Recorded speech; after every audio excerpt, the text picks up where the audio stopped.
Hello everyone, My Secret Weapon here. Welcome to another Let's Play. Today we're going to be doing Faster Than Light. I got a couple of requests for this, so I figured we'd give it a shot.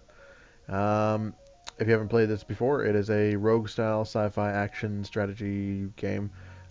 It's one of those games that's easy to play, but kind of difficult to master. Let's just dive right in. When you start the game, you'll see you're in your hangar here. It shows you your ship, your basic systems, the crew that's going to be on board, weapons and all that. It gives you some achievements to aim for with each ship, and as you progress through the game, you unlock more ships. Now I only have 5 ships right now. I don't have all of them. Let me see if I can pull up how many there are. I can't remember. I know there's a way to pull it up somewhere. Anyway, I don't have all the ships, but I am working towards it. So the first thing I want to do is decide which ship we're going to use. Today we're going to go with the Kestral, just a starter ship. I'm actually going to play this on easy right now for the first playthrough. It's been a while since I've played, so I figured I'd get a nice refresher course as we go through these playthroughs. The next one will probably go on normal. Now, it's kind of ridiculous to call it normal. Honestly, if you're still kind of new to the game, normal is actually a pretty hard mode. They start you with less scrap and harder enemies right out of the gate, so it can be a challenge, but it can be done. The first thing we're going to do, and I like to do, is I like to change the name of my ship. Uh, we're going to go with the Justicar today, so we're going to do that. You can rename your people if you want. Doesn't really matter. I'm not going to, so let's just jump right in. Now, when you start the game, it'll give you um, kind of a basic summary of what's going on. You're just trying to reach the end with some information to help the Federation stop the rebel fleet that's moving in. And it gives you kind of a tip for it'll change the tip every time. This one's talking about evasion, which we'll cover here in a little bit. We're going to go ahead and continue. And now we're going to get some people moving around here. On your ship, you have several different systems, and there's more of them that you can purchase throughout the game. There's 4 active systems in which you can have a person sitting in to activate them, which is your cockpit, your shields, your weapons, and your engines. Now, early on in the game, I find that it's better to have someone in your engine room and someone in your weapons. Starting out with only 1 shield, which you see here at the top, we only have 1 shield available. It doesn't really matter as much to have someone in it immediately. When you have a person in one of these 4 rooms, it assists the game or your ship in a certain way. So in the cockpit, it allows you to evade incoming attacks, and of course allows you to fly. You can't fly it without a pilot. So like if I move him out of the room, you see that I can no longer jump, and the ship's evasion goes down to 0. So you always want someone in the cockpit.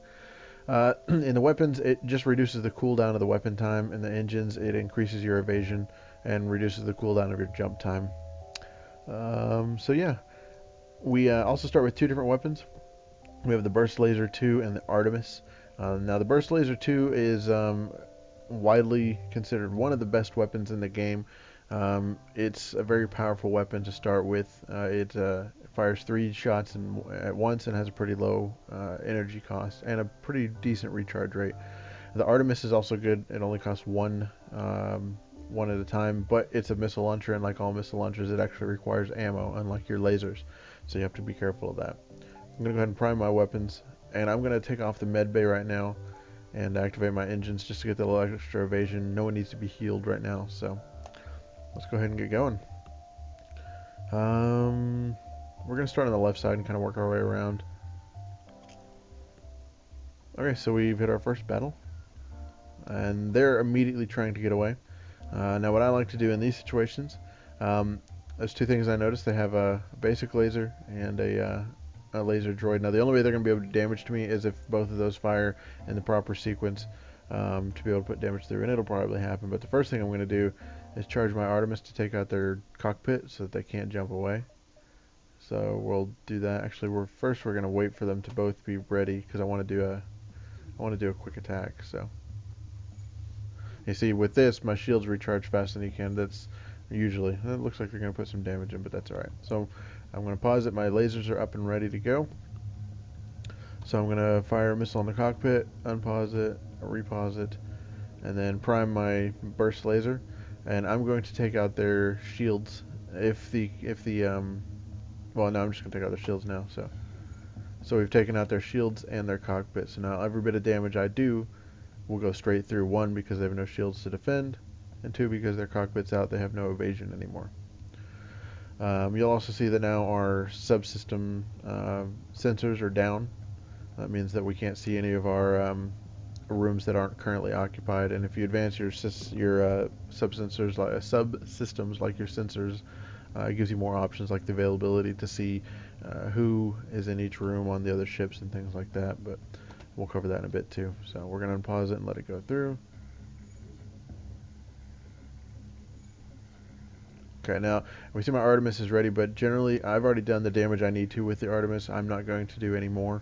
Um, I don't want to waste the ammo. I've it's been effective already. So I'm going to prime my burst laser to target their droid bay, actually, because the droid is the one that's putting out the damage, and that'll stop him from doing anything. And now this laser just doesn't fire fast enough to take me out. So we'll wait for the burst laser to fill up, and then we'll just finish off the ship. And we've won. At the end of it, we kind of get a briefing of what we found. We got 1 fuel, some drone parts, and scrap. And now we need to fix the sensors. I'm going to send my pilot in there. It's good to get him a little bit of engineering work in case this ever breaks down, so he can build it up faster. And what I mean is, if you scroll over these, you'll see that they have like experience bars next to every major action. And as it goes up, they get better at that action. I think you can level up to level 3, and they start at 1 and it goes up to 3. So we'll jump to the next place. And now we jumped into a nice little sun. Now the suns, they have a tendency to, I think it's every 30 seconds or 45 seconds, they send off solar flares, which lights fires on your ships, which kind of a pain in the butt. But it is what it is. So he's cloaked, and whenever they cloak, a couple things happen. First, you can't hit them. Secondly, your weapons don't even prime at all while they're cloaked. So just something to keep in mind. Now he's also got an Artemis, which kind of stinks. Nothing we can do about that right now. As soon as this is all ready to go, I'm going to take out his weapons with the Artemis, and then his cloaking with the burst laser. That way we don't get him trying to hide from us anymore, and we can reduce the amount of damage that we're sustaining with the Artemis. Okay, so we got hit really hard by that solar flare. There's a few things going on here. This actually got a hole punctured in it by the Artemis, which means that it's rapidly going to lose air with the fire in there especially. So I'm actually going to leave that room alone. We're going to open up these doors here, and that'll let all the oxygen seep out there. And as you know, fire needs oxygen to breathe. And then this guy should be able to put out the fire himself. So we'll send our weapons guy to help. And hopefully we can get this all squared away before the next solar flare and get out of here.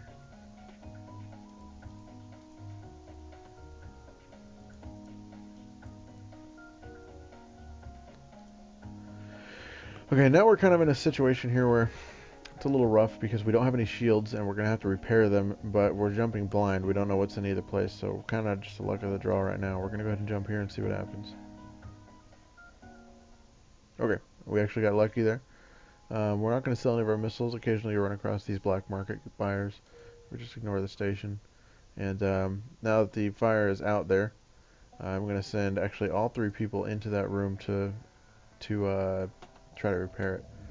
And as soon as they get in there, I'm going to open the doors because occasionally you can get it to let some of the oxygen so then it'll suffocate right away. I'll just open up all the doors. And it doesn't always work, but sometimes it does. Of course, you see my oxygen levels in the ship are just going down real fast, but it's alright.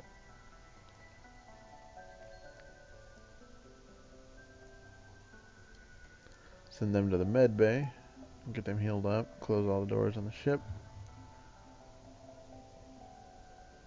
Now, one thing to note here, we have our shields, and you see we have 1 power available, but shields actually take 2 power per shield, so that's one thing to keep in mind when you're upgrading later on, which we're going to be doing here pretty soon. They're all healed, so we'll send them back to their posts.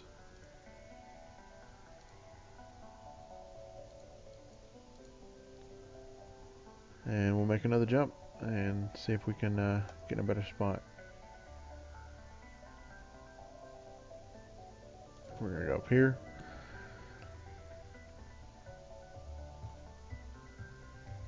And he's trying to jump away too. We'll probably just do the same thing we did to the other ship.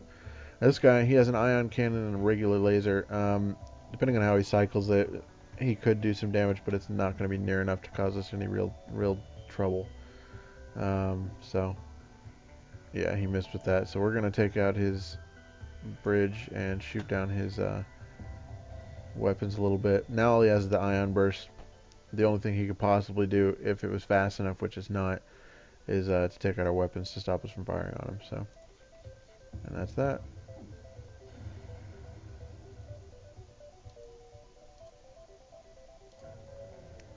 And it really helps as you play the game. You'll start learning what each weapon is. I don't know all of them, but I kind of have an idea. And it's kind of it helps you know right away what you're about to walk into, which can help change your strategy as you play. So we went to a shop. I'm going to take a look at what they have. Nothing really great, and I'm pretty good on fuel right now. I don't really need a repair, so we're going to close out of this, and we're going to go to the ship. Actually, let's see what we got nearby. There's another store.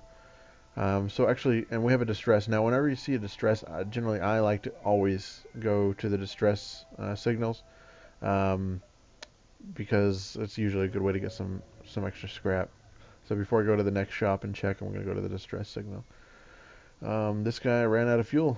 I'm going to go ahead and give him some. He's going to give us some scrap. And then we'll go up to this store here. See what they got.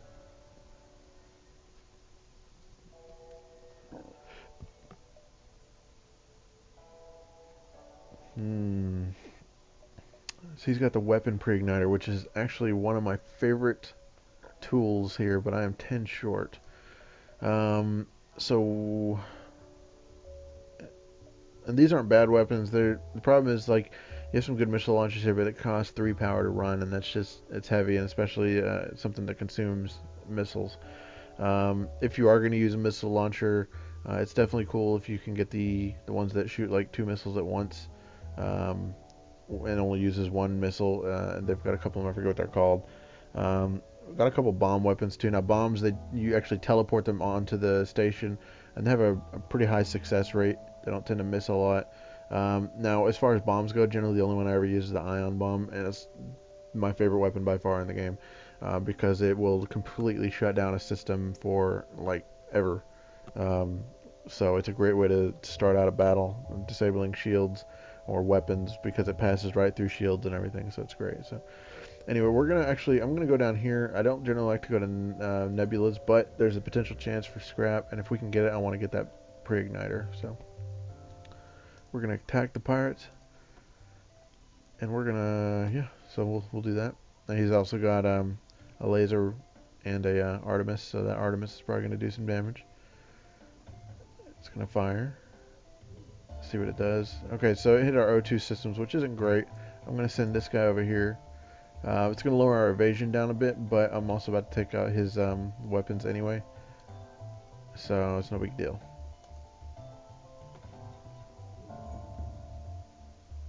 Now they're going to try to escape, and they're going to offer us, they're going to offer to try to, let's see if we can let them go. Now technically they are offering enough scrap for me to let them go, because I only need 10 more, and they're offering some missiles and some fuel, all of which are pretty good. You can ignore them, and there's a good chance you could get even more out of it, which is, it's kind of hit or miss. I think my weapons are going to prime fast enough before their jump can get away, so I'm going to go ahead and try and kill them.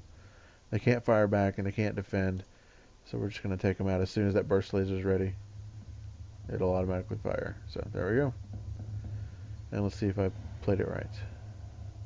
22 scrap. So we didn't get the missiles and the fuel, but that's alright. We're going to go back up to the store, and I'm going to buy that pre-igniter.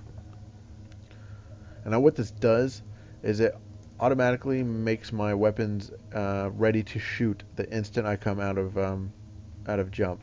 So as soon as I hop into a battle, I'm ready to fire immediately, which is going to be huge for doing battles without taking damage. So now we're going to start heading out this way. Now you'll notice as I've gone through these jump screens, this thing is getting closer and closer. This is the rebel fleet is moving closer and closer to us, and you don't want to get caught within it, because you're going to end up fighting one of the rebel ships, which are difficult, and they don't give you anything. They give you like 1 fuel, enough to compensate you for the fight. I have enough time to get out before they get there. Now, you'll also see this warning area. This shows where they're going to be after I jump. So, for example, if I was to jump into here, I would be landing in this. These zones are still safe for this turn.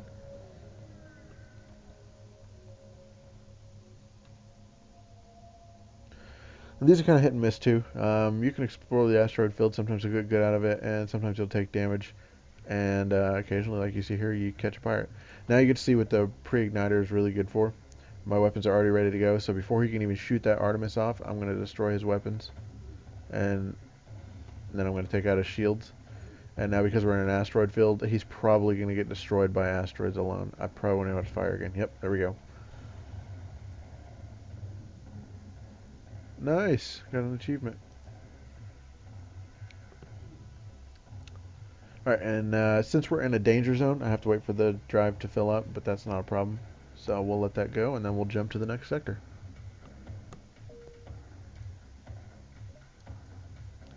Alright, so this is the sector map. There's three different types of sectors. You have civilian, hostile, and nebula sectors. Now, civilian are generally safer. You tend to see more shops and better scrap rewards. The hostile are a lot more dangerous. You see less shops and more fights, which can total out to some really good rewards too, because you can find weapons and extra scrap and stuff. So if you really like fighting and you want to get your scrap that way, it's a really good way to go. You see less fights in the civilian sectors. And then nebulas are kind of a balance between, because when you're in a nebula, your sensors are down, and you know I don't like them personally. Just I don't like being able to see what's going on in my ship and the enemy ships. But of course the enemy technically has the same problem, although it never seems to affect them any. I'm actually going to stay. I'm gonna stay on this route here. I'm gonna try to avoid nebulas. Like I said, I don't like them, so I'm gonna hit the rebel-controlled sector first, and then I'm just gonna make my pathway all the way to the end. So we'll jump, and we'll appear in the next sector. And we immediately have a distress, which is good. So we're gonna go there and take that out. This one's kind of hit and miss too. A lot of you can there's laboratory that's having problems. You can send your crew to help put out the fire. Don't recommend it though. I almost always lose a crew member here, so unless you have a Rockman crew member who is immune to fires, I wouldn't recommend it. If you want to try and help them, dock to the station and try to rescue survivors. You'll probably take some damage, but not always. And even better, there's a potential for saving someone. And now we have a shield guy, which is cool. And we're gonna try to fly around the nebula. So this one's kind of good, cool too. The ship here has some data stores aboard, which means that if we hack him, we get all the information about the sector. So we know where all the enemy ships are, we know where the distress signals are, all that stuff. You can not risk activating him and try to just scrap him. Since this is my second jump in the sector, I think it's worth trying. And we certainly did it. So we got almost the same amount of scrap, and now we have all the map unlocked. So we can kind of get a better plan of where we're wanting to go and how to do everything here. And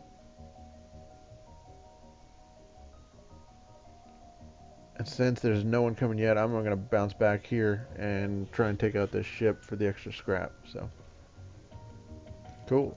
And again, weapons are already ignited. We can stop his weapons immediately. I'm going to take him out entirely. That didn't do enough damage to clean him out. You see the Artemis is still up, and that's the weapon I'm worried about, so we'll clear that out. And then the next shot, I'm going to prime the burst laser to go straight for the shields. He can't do any damage to us, so he's kind of just sitting there. Take out the shields next. And then I'm going to take out his cockpit so he can't try to jump away. And then we'll just finish him off from there.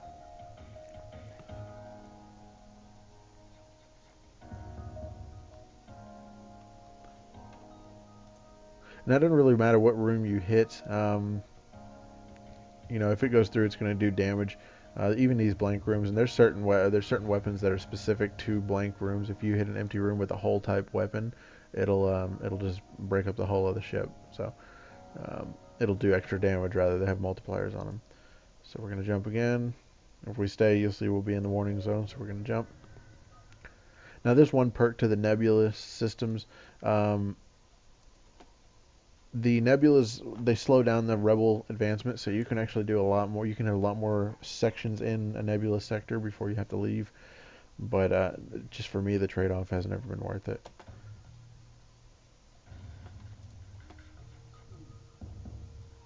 All right, we'll see if I can take out his cockpit before he jumps away, which I should be able to. I could shoot the Artemis, but I don't want to waste the missiles. So yeah, there we go. And now he can't even dodge, so it's going to be an easy kill.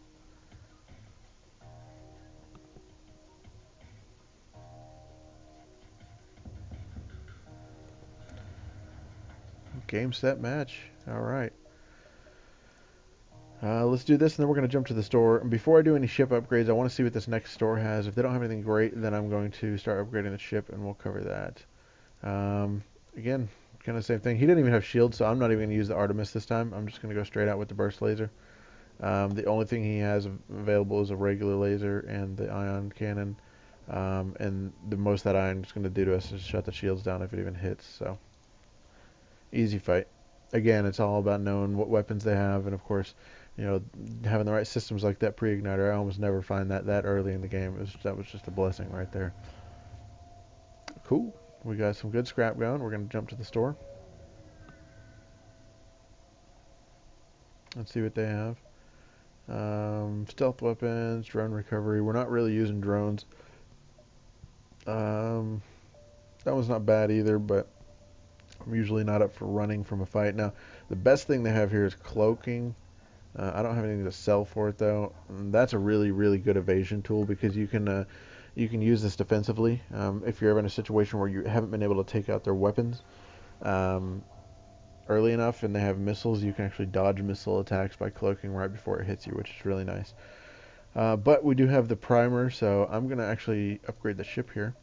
The first thing we're going to want right now, we're about to end up at the end of Sector 2, and I like to have 2 shields before the end of Sector 2. And like I said before, you have to have 2 blocks of shields to make a full shield. And of course, we're going to need the power to compensate for that. There's also another upgrade I like to do, which is your door system. Now, blast doors and improved blast doors, they do a couple things. First, they slow the spread of fire from room to room, and secondly, they slow the advancement of enemies from room to room as well. You'll start seeing here pretty soon we're going to start getting boarded by enemy ships, and when that happens, having strong doors is good because the basic doors enemies can just walk right through them. But the other doors you can path them by sucking oxygen out of certain rooms, or you can just prepare the fight by putting your crew on the other side of the door. It's definitely worth having. So, and then we're going to put one more block into this so that we can power everything up and have our emergency systems ready just in case. And then we'll probably start working on our engines next to improve our evasion. Now I want to get the distress call, and I think I can get it and get to the exit before this goes. We're going to find out though.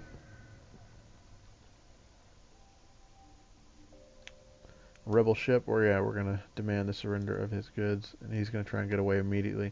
Now he doesn't have anything that can break through my systems here. He has a regular laser, and then he has a beam weapon. Now, had I not just upgraded my shields, it would have been a different story. Beam weapons are vicious, but they can't penetrate lasers. Now, this laser would have been able to take out the first level of shields, and then the beam weapon could have cut across and done some serious damage. But since I have 2 shields, this just isn't powerful enough, so I didn't even have to bother taking out his weapon system. The first thing I'm going to do is send my Artemis in to take out his cockpit so that he can't make that jump. And it missed, so I'll just do the burst laser with the same thing. There we go. So it's delayed, and they might send someone up to repair it. They probably even have someone in there now doing it. And now I'm going to take out their shields. We're going to send the Artemis in again to take that out. I usually use 2 missiles in 1 round, but I really don't want them getting away. We're also going to take out their engines. That'll also help slow the, even if they repair that, they have to have them both up to be able to jump. So, and that should have us the game here. There we go. Another fight, no damage taken. Yeah, we'll be able to make it in time without hitting the rebel fleet.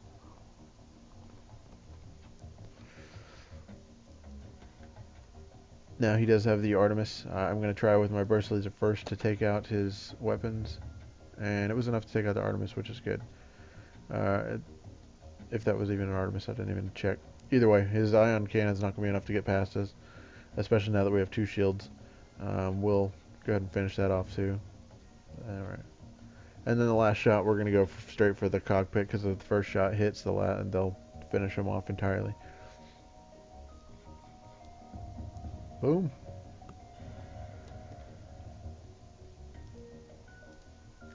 Alright, we made it to our distress.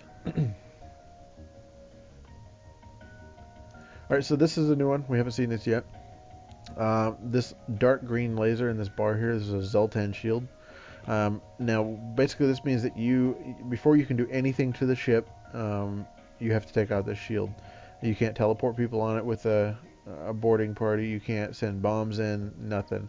Ion weapons do a lot of damage to them, but either way, this shield has to be taken down before you can do any damage to the ship. Missiles do work, and so do burst lasers. I'm going to send the burst in first. And then we'll send in this, and that should be enough to take out the shield. Missed. That's alright. At least I think missiles can hit. I'm not 100% sure on that. It's alright, we're probably not going to waste it. So, and he's got a burst laser too. You can see what kind of damage that does. So, alright, now we're going to send that in. I'm going to chop out those weapons before that burst laser 2 can come up. And then we're going to hit his shields.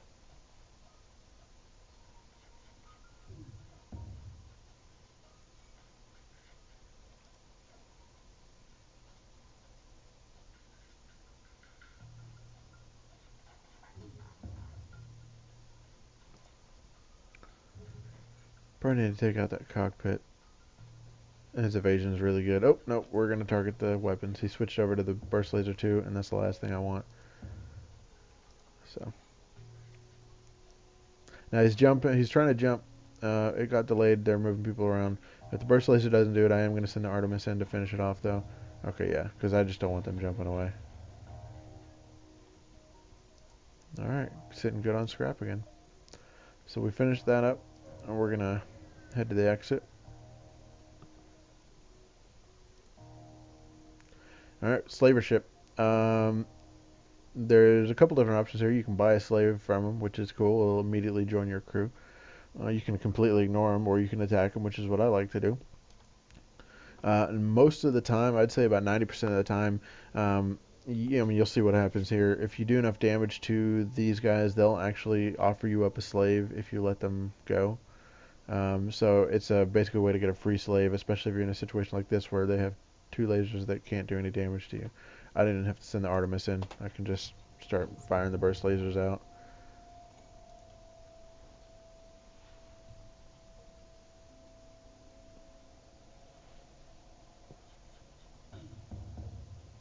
Yep, so they want to surrender, and they're going to send us one of their slaves. And as they, put it, if we destroy them, they'll die anyway. So we're going to accept the offer. And now we have an NG. Now these, if you go to your crew, you can see the different types of people. Humans don't have any exceptional traits. They're just regular people. No pluses, no minuses. Now the NGs, or NGs, or however you want to pronounce it, they have really good repair speed. They're just not as good at combat. These are really good to have in your primary systems rooms. Since I already have people who are already training on them, I'm going to have this guy as a floating repairman. So I'm going to keep him in the med bay, and as something needs to be repaired, he'll just walk around and repair it. So, and then we have enough time to jump out and get something and come back. So we're going to hit one of these and see if we can't get some more scrap before we go to the next sector.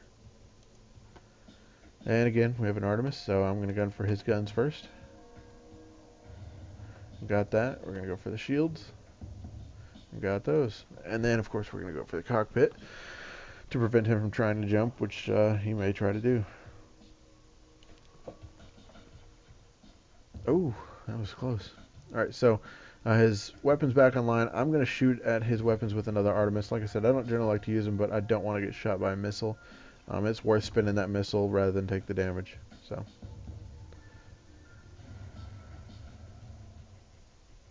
cool.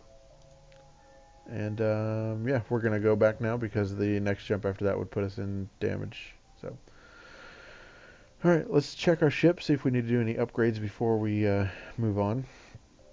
Um, at the current moment, we could boost up to level 3 shields. However, we wouldn't be able to power them yet. And there's a couple other systems that would give us a little more bang for our buck right now. I'm going to improve our sensors, and I'm going to grab another set of engines, which is going to boost our evasion. And then I think that'll do it for that right now. We'll hit accept. And now you'll see our evasion's up at 25%, which is good. The more evasion you have, the more likely it is they'll miss. And that's definitely important during the last fight, especially if you don't have something like the cloaking or anything like that. So let's go ahead and make our jump. And we're going to go to the Engi controlled sector. Like I said, I'm not a fan of nebulas. If you want them, that's fine. They have their ups and downs. Alright, we are in Sector 3. I'm going to end this episode here, and we will go through the next couple episodes in the next episode. Next couple sectors in the next episode. Wish I could talk. Until next time, guys. Thanks.